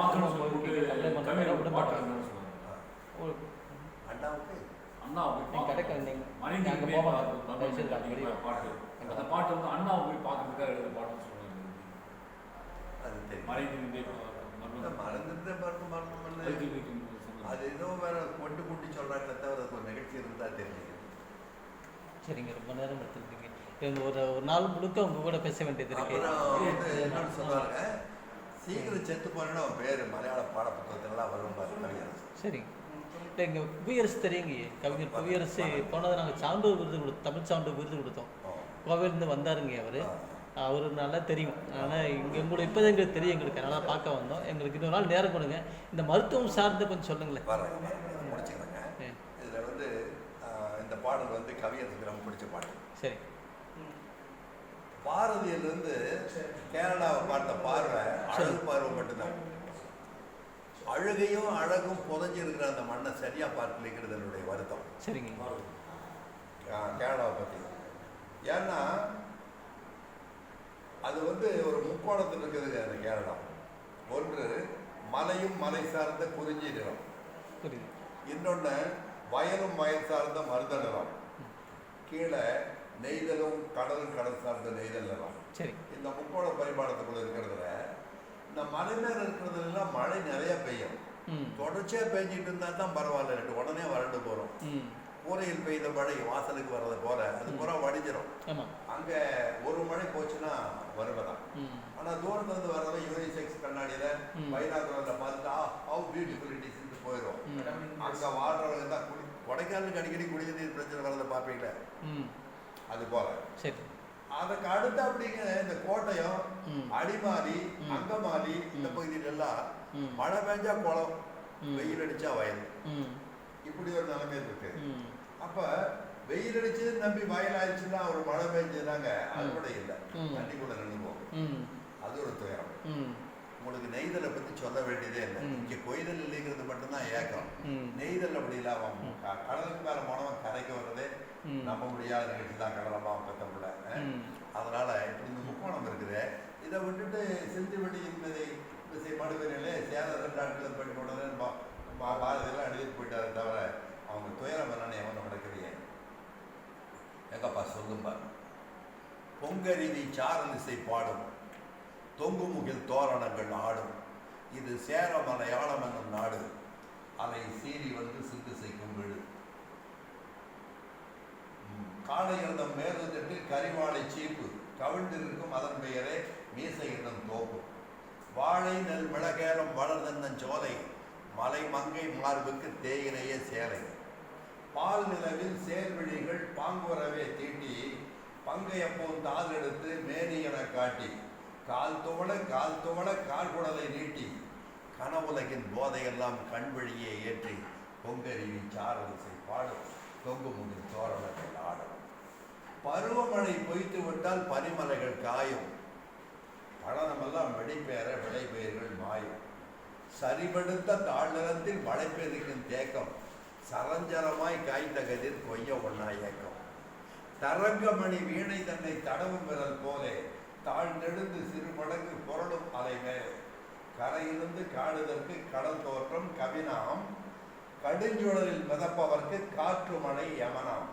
பொங்கருவி சாரலிசை பாடும், தொங்குமுகில் தோரணங்கள் ஆடும், இது சேர மலையாளம் என்னும் நாடு, சிறப்புங்க, அற்புதமாக. கவிதை சொல்லுவார், ம் சீக்கிரம் சேர்த்து போறேன் வை ம் பாடப்புத்தகத்தில் போனால் நான் தமிழ் எழுதுறது அப்படின்னா மலையாளத்தில் தாடிக்காரன் தமிழ்லையே எழுதி வச்சான், நீ நானும் ஜனகனா பாடுறோமா இல்லையா, அப்புறம் என்ன அப்படி உங்கள் பேரை நாங்கள் மாற்றிடலாம்னு சொல்லுவீங்க. உங்கள் பேர் தான் பிறைசூடி தமிழ் பித்தன் அப்படின்னு வச்சுக்கலாம். போதுங்க. தமிழ்ங்கிறது உள்ள நுழைச்சிட்டேன். இல்லைங்க, உங்கள் வெளியீடு மட்டும் நாங்கள் விளாண்டுருக்கோம். இன்னைக்கு இது இருக்கிறத கொடுத்தீங்கன்னா நாங்கள் வந்து திரும்பவும் நாங்கள் அதை அச்சா போட்டு ஒரு நூலாக வெளியிடலான் இருக்கோம். நிறைய இருக்குங்க, இருந்தால் கொஞ்சம் கொடுத்து நம்ம பழைய புகைப்படம் ஒரு 4 ஆண்டுகளுக்கு முந்தி சரி கனியூரில் நடந்தது அது. சரி. இந்த மூத்தோர் ஓய்வூதியம் பெறுகின்றவர்கள், முன்பூதியம் பெறுகின்றவர்கள்லாம் வந்தாங்க. சரி. ஒரு நிகழ்ச்சிக்கு கூப்பிட்டு அவ்வளவு பேர் வருவாங்களான்னு அதிசயப்பட்டாங்க. சரி. ஒரு 50 பேர் வந்திருந்தாங்க. சரி. நான் கேட்டேன், ஐயா நான் அவ்வளோ முக்கியமான ஆளா இல்லை கிராக்கி பண்ணக்கூடியவனா, நீங்கள் கூப்பிட்டா ஓடி வந்துட போகிறேன், நீங்கள் என்ன இவ்வளவு பேர் வந்திருக்கீங்களே, நீங்கள் வந்ததில் மகிழ்ச்சி, வேற மாதிரியான பொருள் பண்ணாதீங்க அப்படின்னு சொன்னேன். இல்லை அப்படி இல்லை அண்ணா, என்ன தெரியலீங்களா அவங்களுக்கு, நான் தான் சௌந்தரராஜனுங்க, இல்லை டிஎம்எஸ் கூப்பிடுவீங்க, அந்த பழைய பாட்டெலாம் நல்லா பாடுவேன்னா நீங்கள் கூப்பிட்டு பாடுறா சௌந்தரராஜான்னு சொல்லி நான் தட்டி கொடுப்பீங்களா, என்ன தெரியலையா, அந்த சௌந்தரராஜனாப்பா நீங்க அடர்ந்த முடி, வண்டு கண்கள், வாட்ட சாட்டமான ஆளு, என்னப்பா எலும்பா இருக்கிற இன்னைக்கு, அண்ணா நீங்களும் அப்படிதான் ரொம்ப மாறி போயிட்டீங்க, அன்னைக்கு இருந்த முகம் வேற, ஆமா ஆமா மாறி இருப்பேன், சரிதான் அவரா இருக்கு இவரா இருக்குன்னு அப்படியே கேட்டேன். எல்லாரும் பார்த்தா ஏதோ ஒரு வகையில ஒரு சாலை மாணவர்களா தெரிஞ்சாங்க, எப்படியும் அடிக்கடி சந்தித்தவங்க, பார்த்தவங்க, பழகியவங்க. கண்டிப்பா அவங்க நிகழ்ச்சி நான் வரணும்னு சொல்லிட்டாங்க. இவங்க போன பிறகு நினைச்சு பார்த்தேன், அன்னைக்கு பார்த்தவங்க ஒரு சாலையில் இது இப்படியே வாழ்க்கை பூரா உட்கார்ந்து இருப்போம்னு நினைச்சவன், வாழ்க்கை எப்படி தூக்கி ஆறாத எங்கெங்க வீசிருச்சு அப்படின்ட்டு ஒரு கவித்துவத்தோட இந்த கவிதையை முடிச்சுட்டு சித்தப்படுத்துறது வருவோம்.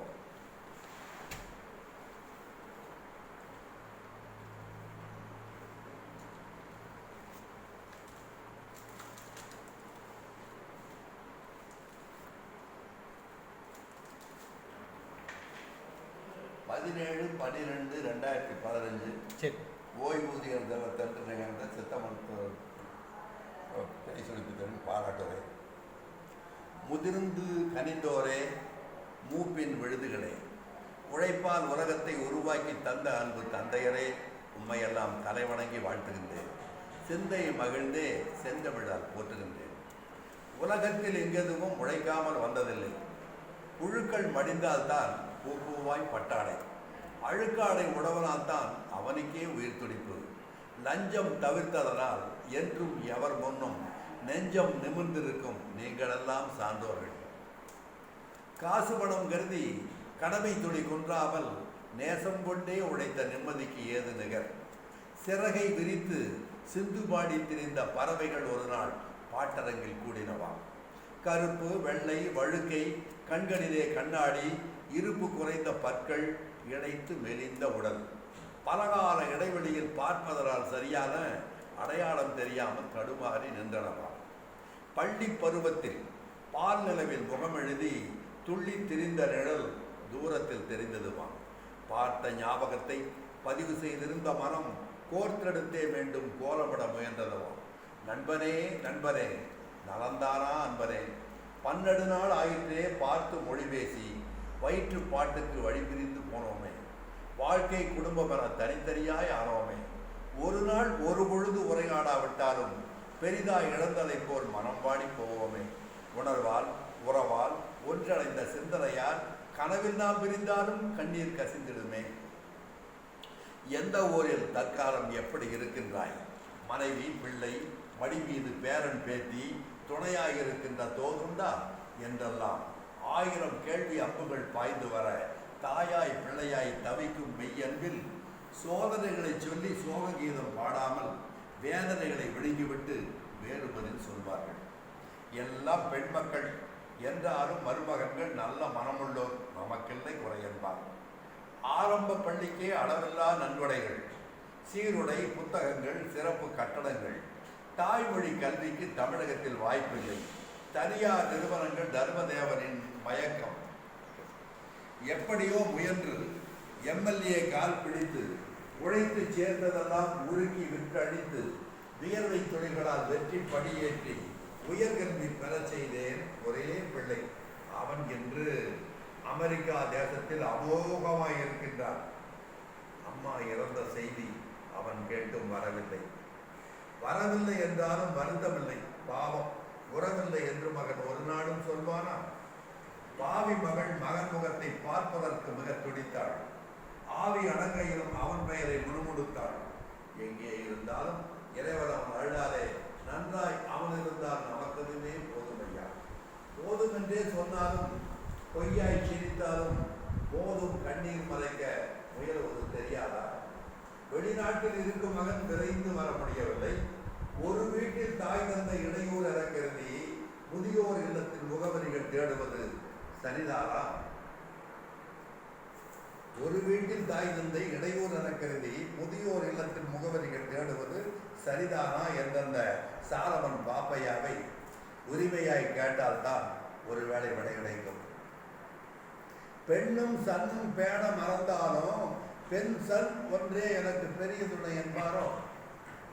பெண்ணும் சன்னும் பேண மறந்தாலும் பெண் சன் ஒன்றே எனக்கு பெரிய துணை என்பாரோ? நொந்து கால்கள் நூலாகி போனாலும் சிந்தனை கால்கள் சிறந்தை போல் வலை பெண்ணும். ஒன்றை இரண்டென்று ஊனக்கண் பொய் சொல்லும். ஒத்துழைக்க மறுத்தே உள்ளங்கால் மதமதக்கும். ஓய்வூதியம் என்று ஒருபோதும் சொல்லாதே. ஓய்வுக்கு அல்ல, நம் உழைப்பிற்கே ஊதியமா. சட்டை பொத்தாலும் கூட சரியாக மாட்டாமல் எத்தனை நாள் பணிக்கு எழுந்தோடி போயிருக்கிறோம். செருப்பு அருந்தும் பேருந்து சீரழித்தும் பிந்தியதால் வெறுப்பளித்த நாட்கள் எல்லாம் விழுப்புண்கள் ஆகாதா? அவ்வையை முருகன் அன்று கேட்ட கேள்விகளில் செவ்வையாய் விடுபட்ட சில கேள்விகளும் உண்டு. இளமையில் கொடுமை ஏது சொல் அவ்வையே? பழங்காலத்தில் வறுமைதான் கொடுமையா? முதுமையில் கொடுமை ஏது சொல் அவ்வையே? முதுமையில் தனிமையே முடிவில்லா கொடுமையா? சேதாரப்பட்டு சிதறியா போதிலே ஆதாரமாவது அன்பற்றோ குமரனே. அவளுக்கு நான் பிள்ளை, அவள் எந்தன் பிள்ளை அல்லால் உறவுக்கு எங்களுக்கு ஒரு பிள்ளை வாய்க்கவில்லை. பிள்ளைகள் இருந்தன, பெருநிதியம் இருந்தன, கொள்ளிக்கு உதவாத குரங்குகளால் என்ன பயன்? அன்புணர்வு பாசம் அந்நியமாய் போன பின்னே என்ன பயன்? வாழ்வில் ஏது சுகம்? இருவர் மட்டும் இருக்கின்றோம் செயல் குன்றி இடுகாடு அழைக்கும் வரை. மறுக்க முடியாது, மறுபிறப்பும் தெரியாது. அழைப்பில் அவள் முதலா, ஆளன் நான் முதலா? குழப்பம் விதி என்னும் குருடன் கை கோர் எழுதும் விடுகதைக்கு தெரியவில்லை விடையொன்றும் அவ்வளவே. பெற்றதாய் இருந்தாலும் பிள்ளை பங்கு பெறாவிடில் கற்றதால் ஆய பயன் கரன்சி மட்டும்தானா? பெற்றதாய் இருந்தாலும் பிள்ளை பங்கு பெறாவிடில் கற்றதால் ஆய பயன் கரன்சி மட்டும்தானா? சேலத்தில் நான் அறிந்த செரின் அகஸ்டின் வேரி என்னும் காலத்தில் வாய்த்த கருணை தேவதை போல் ஏதிரிகள் தமக்கு இனிய துணையாகும் மாதிரி தெரசாக்கள் மண்ணில் படர்ந்திருந்தால் மனிதன் மிகச்செழிக்கும். வாத பித்தகபம் வரும்போகும் முதுமைகளே, ஏது காரணத்தாலும் இடியுமா மன உறுதி? தேக்கென்று இருந்த உடல் தேர்வோர நிமிர்ந்த உடல் போக்கென்று அறியோமா புறம்புவதே நுழைகிறே. அன்னை மணி வயிற்றில் அரும்பாக வளர்ந்த பெண்ணை மண்ணில் தவழ்ந்தும் மனிதனாய் உருவெடுத்து பிள்ளை பருவத்தில் பிறை போல வளர்ந்தோங்கி முல்லை சிரிப்பில் முழுதும் மனம் கிறங்கி இல்லறம் எரும் சிறப்பை எய்தி மனை மக்கள் நல்லன தீயன எல்லாம் நாம் கண்டு நினைவு பெற்றோம். மனது தெளிந்தவர்க்கு மயக்கம் சிறிதுமில்லை. உனது எனது என உள்கணக்கு பல போட்டு தொலைத்த அமைதி அல்லால் தொகுத்த மகிழ்ச்சி உண்டா? ஆவாரை அழிப்பார் யார்? சாவாரை தடுப்பார் யார்? ஆறும் புடைசாயும் ஆறுகளும் மறந்துவிடும். நாடும் மாறுதல்கள் நாடகம் போல் நடக்கும். கால ஓட்டத்தை கருதிட இயலாது. சூழும் பறவையெல்லாம் சுவைத்தே எச்சப்படும். எச்சமெல்லாம் இனியொரு நாள் பச்சை தேர மச்சங்களாகி மரங்களாய் நிழல் கொடுக்கும். எதை செய்தோமே அதை ஈடுபாட்டுடன் செய்தோம். எதை செய்தோமோ அதனை இரட்டிப்பாகவே செய்தோம். எதை செய்தோமோ அதனை ஈடுபாட்டுடன் செய்தோம். எதை செய்தோமோ அதை இரட்டிப்பாகவே செய்தோம். கடனுக்கு செய்ததில்லை, கடமைக்கே செய்து வந்தோம். உணர்வுழைக்கும் தோழனுக்கும் உணர்வு வரச் செய்தோம். பிறந்தோம் என வந்த பெரும் கூட்டத்தின் இடையில் திறந்தோம் கண்களை, திருத்தினோம் இப்புவியை, இருந்தோம் சில காலம், இயற்றினோம் அறிவியக்கம், பறந்தோம் என போனாலும் பரப்பினோம் பகுத்தறிவை, சிறந்தோம் என இங்கே சென்று வந்த சுவடுகளை வரைந்தோம், என்றென்றும் வாழுவோம் நெஞ்சங்களில். சாதனை புரிந்தோரே, சரித்திரமாய் வாழ்வோரே, காலமெல்லாம் நினைத்த அப்துல் கலாம் போன்ற சார்ந்தோரே, ஏதுமில்லை கொண்டு செல்ல என்றாலும் அன்பை மட்டும் விட்டு விட்டு செல்கின்றோம். விடியலிலே பூக்கள் எல்லாம் மொட்டு மொட்டு கண்டிறந்து மொழிபெயர்க்கும் நம் பெயரை. நன்றி, வணக்கம். அற்புதங்க. ஒரு வாழ்க்கையே முழுக்க வந்து சரிங்க. நேரம் பார்த்தீங்க, வாழ்க்கையை எழுதுறதுல ரொம்ப பகுத்தறிவு. ஆமா, அதுதான் மற்றவங்க உங்களுடைய சின்ன பகுத்தறிவு முடிச்சிருக்கீங்க. கேட்டாங்க, நான் இந்த ஆண்டோர்கள் சபைக்கும் ஆன்மீக சபைக்கெல்லாம் போவேன். அங்கே போய் நான் பேசுகிற சப்ஜெக்டு வள்ளலார் வெள்ளையுடைய பெரியார், பெரியார் கருப்பு சட்டை வள்ளலார்னு பேசுவேன். காரணம், மற்றவங்க பேசினா சரியாகாது. இது எப்படின்னா, அவங்களுக்குள்ளேயும் இவரை பற்றி தெரிஞ்சிருக்கணும். மொத்தமாக கடவுள் இல்லைன்னு சொன்னதுனால பெரியார் என்னமோ எதிரி மாதிரியும், கடவுளுக்கு அவங்கெல்லாம் பெரியார் தான் மக்கள் மாதிரி ஒரு எண்ணம் வச்சுருக்காங்க. கருணை இல்லா சிவபூசை கடவுளுக்கே பிடிக்காதுங்கிறத புரிய வைப்பேன். இன்னும் சொல்ல போனால், பகுத்தறிவு எப்படி நுழையப்பட்டு கேட்டால், கடவுள் வாழ்த்து பாடுங்க. ஏப்பாங்க கையை கட்டி ரொம்ப உருக்கமாக எந்திரிச்சுன்னு கடவுள் வாழ்த்து பாடுவேன். எப்படி? அகில் மனத்தில் ஆலயத்தில் மணியின் ஓசை அலைகின்ற ஓரிடத்தில் தான் என்றென்றி, அகில் மனத்தில் ஆலயத்தில் மணியின் ஓசை அலைகின்ற ஓரிடத்தில் தான் என்றென்றி, நகில் சுரப்பில் தாய் மடியில் பிள்ளை பேச்சில் நல்ல நினைவுள்ளோர்தும் நெஞ்சில் ஏழை பசி மறக்க அன்னமிடும் கையில் மாற்றார் பகை மறந்து வரவேற்கும் சொல்லில் தூய இசை வணக்கும் தமிழிடத்தில் இருக்கின்றாய் நீ, இயற்கையிலும் பரம்பொருளை வணங்குகின்றேன். இது நல்ல தமிழ் தேவை. இந்த மாதிரி ஒன்று கூறக்கூடாது. அப்போ அவங்க அவன் மறுக்கவும் முடியாது, இதை ஏற்றுக்கொள்ளவும் வேண்டாம். அதே மாதிரி இந்த அத்திவரதெல்லாம் நின்றுக்கிட்டு இருந்தா ஒன்று கொடுப்பான், படுத்துக்கிட்டு இருந்தா ஒன்று கொடுப்பான். அவன் உருட்டிப்பாரு என்ன கொடுப்பாரு, அப்போ தெரிஞ்சிருக்கலாம்ல. அந்த ஊருக்காரனுக்கு இன்னும் ஒரு வருஷத்துக்கு வாட போகாது. இதை பண்ணி வச்சதுதான் பக்த கோடிகள் பண்ணி வச்சிருக்கிற பெரிய வேலை. சரிங்க. உங்களுக்கு ஒரு நாள் முழுக்க ஒதுக்குங்க எங்களுக்கு. மருத்துவ சேவைக்கு வருவாங்க. மருத்துவத்தில் வந்து மருத்துவ கல்வி பயின்றவங்க, நாங்கள் படிக்கிற காலத்துலலாம் அந்த மாதிரி சித்த மருத்துவ கல்லூரிகள்லாம் வரலைங்க. அப்போது சித்தர்கள்கிட்ட எங்களுக்கு ஈடுபாடு இருந்தது. தமிழ்காரமாக வல்லநாட்டார் கேள்விப்பட்டிருப்பீங்க. அவர் எப்படின்னாக்க தெள்ளு தமிழுங்க. அது மட்டும் இல்லாமல் இந்த மூட நம்பிக்கைகள் எல்லாம் எதிர்த்து பேசுவார். அதாவது நீங்கள் போய் எங்கெங்கேயோ உண்டியில் போட்டுருக்காதீங்க, பசிச்சவனுக்கு கொடுங்க அப்படின்னா. இப்போ மறையூரில் டிஎன் ராமசாமி பிள்ளைன்னு அந்த ஊர் தோன்றிய காலத்துலேருந்து அவர் தான் தலைவராக இருந்தவர், பிரசிடெண்ட்டாக இருந்தவர். அவர் வீட்டு வாசல் கூட்டுற சாப்பிளின்னு ஒரு மலை குடிமகன். அவர் அப்படியே ஒதுங்கி நின்றுப்பா, நீங்கள் வாங்கன்னு கூப்பிட்டு போய் குளிச்சுட்டு வர சொல்லி அவருக்கு உடையெல்லாம் கொடுக்க சொல்லி நல்லா மாப்பிள்ளை மாதிரி உட்கார வச்சு, இவர் வீட்டுக்காரர் ராமசாமி வாங்க, 2 பேர்த்தையும் ஒன்றா உட்கார வச்சு போடுங்க தாய், 2 பேர்த்துக்கு ஆகாரம் போடுங்க தாய். ஆஹா, பார்க்க உணவு இல்லை. காரல் மார்க்ஸ் அதை செய்ய முடியல. கருப்பு சட்டை பெரியார் செய்ய நினச்சது.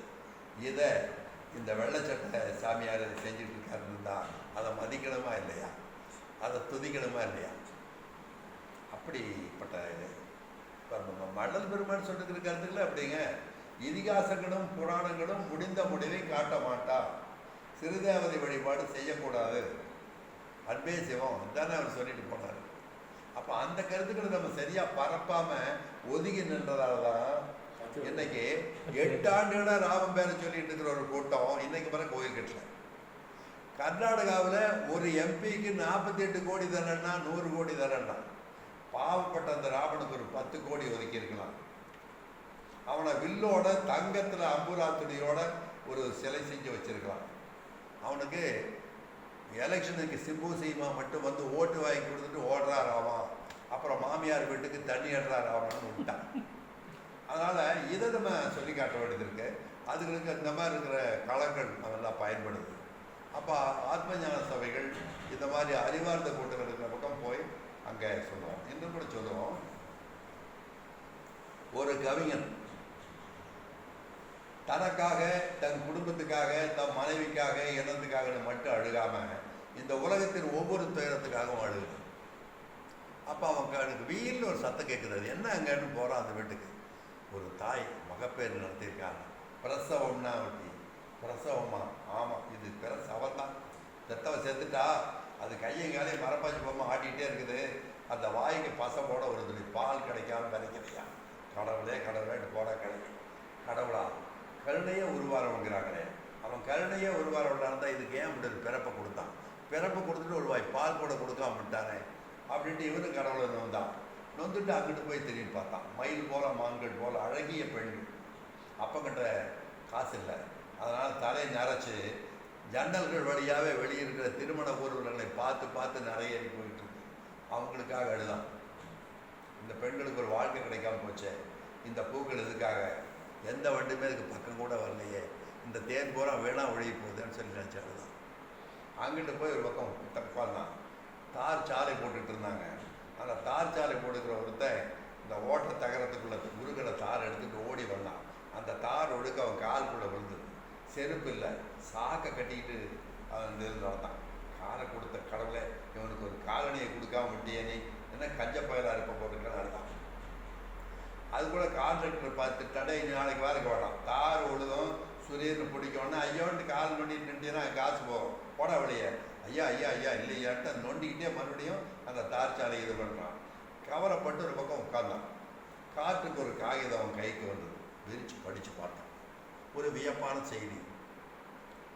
செருப்பு சக்கரவர்த்தியான பாட்டா பரம்பரையில் 3வது தலைமுறையாக ஒரு பேரன் பிறந்தான். 2 கால்களும் இல்லாமலே. உடனே என்னப்பா நீ போடுற கணக்கே போய்க்கு கத்தான் போடுவியா? நல்ல கணக்கே போட தெரியாத அவனுக்கு. இவனுக்கு கால் இருக்குது, செருப்பு இல்லை. அவனுக்கு செருப்பு மலையே இருக்குது, கால் இல்லை. என்னப்பா நீன்ட்டு அழுதான். இவனுடைய கண்ணீர் பிரவாகம் பெருக்கெடுத்து ஆண்டவர் ஒரு ஆட்டை ஆட்டுச்சு. ஏய், உலகத்தையே ஆட்டி வைக்கிறவனா என்னை எவன்டா ஆட்டுறவன் சொல்லி தேடையில அவனுடைய தேடு ஐயில அவன் தெரிஞ்சான். அப்போ இவங்கிட்ட அவன் வந்து நிற்கிறான் எதுக்கு ஆண்டவன். அந்த பேரொழியை பார்த்து இவன் வார்த்தைகள் வழியே ஒன்றும் வராமல் விக்கிச்சு போய் நின்றான். அவனா கேட்டான், எதனை கருதி ஏங்குகிறாய்? ஏன் வழி குளங்களை தேக்குகின்றாய்? அதனை மொழிந்தால் போக்குகின்றேன். ஆண்டவன் தோன்றி கேட்கின்றான். அழுகை குரலில் தழுதழுக்க அவனை தலைவன் திருவடியில் தொழுது விம்மி நிற்கின்றேன். என் துயரை விளக்க முடியவில்லை. வளமா உணவா வாட்டம் ஏந்திய அதனை சொல். ஒளியே சுடரே அவையெல்லாம் ஓர்குறைவின்றி தந்துள்ளாய். நலிவில்லாத நல்லுடலம் நாயேனங்கு பெற்றுள்ளேன். ஓ அரிதாம் வீட்டு பேற்றிடை நீ அடைய விளைந்தால் அதையும் சொல். உரிய காலம் முடியுங்கால் உன்னை அழைத்துக் கொள்கின்றேன். மடிந்த பின்னே பெறுகின்ற மாளிகை சுவர்க்கம் தன்னை வேண்டி இடிந்த குகைக்குள் தனிமையிலே இருக்கும் தவமும் நான் வேண்டேன். எதையோ தேடி அலைகின்ற இந்த பாழும் உலகினில் என் இதயம் தேடி அலைவதெல்லாம் எனக்கென சுரக்கும் அன்பனைத்தான். பலனுக்காக உறவாடும் பண்ட மாற்று சந்தையினில் உளத்துக்காக உளம் ஏங்கும் உண்மை அன்பிற்கு ஏங்குகின்றேன். இறைவன் முகத்தில் சொல்லவனா ஏமாற்றத்தின் துயர நிழல். அறியா மகனே, அதனைத்தான் ஆண்டவன் நானும் தேடுகின்றேன். அதனைத்தான் ஆண்டவன் நானும் தேடுகின்றேன். திருமலை கேட்டிட நெய் தருவான், திருந்தா நெஞ்ச பொய் தருவான். திருடி திரட்டிய நிதி என்றும் தீராதிருக்க கும்பிடுவான். நரியாய் மலையை வரம் வருவான், நாட்டினை கவிழ்க்க வர கேட்பான். குருடன் கைகோல் பறித்தெடுப்பான், கோபுர கலசங்கள் செய்து வைப்பான். பரிவுடை அன்பால் உள்ளொளியால் பாடித் தொழுவோன் எங்குள்ளான். அழுமனத்துறைவன் விழிமறைந்தான், நான் அன்பை தேடுகின்றேன். அப்படி இப்படி கொஞ்சம் ஆன்மீகத்துக்குள்ள போயிங்க. அவங்கள சிந்திச்சு பார்க்கறதுக்கு ஒரு வெளிச்சம் பெற்ற விதம் உண்டு. தொகுப்புல எழுதி வச்சுருக்கீங்க.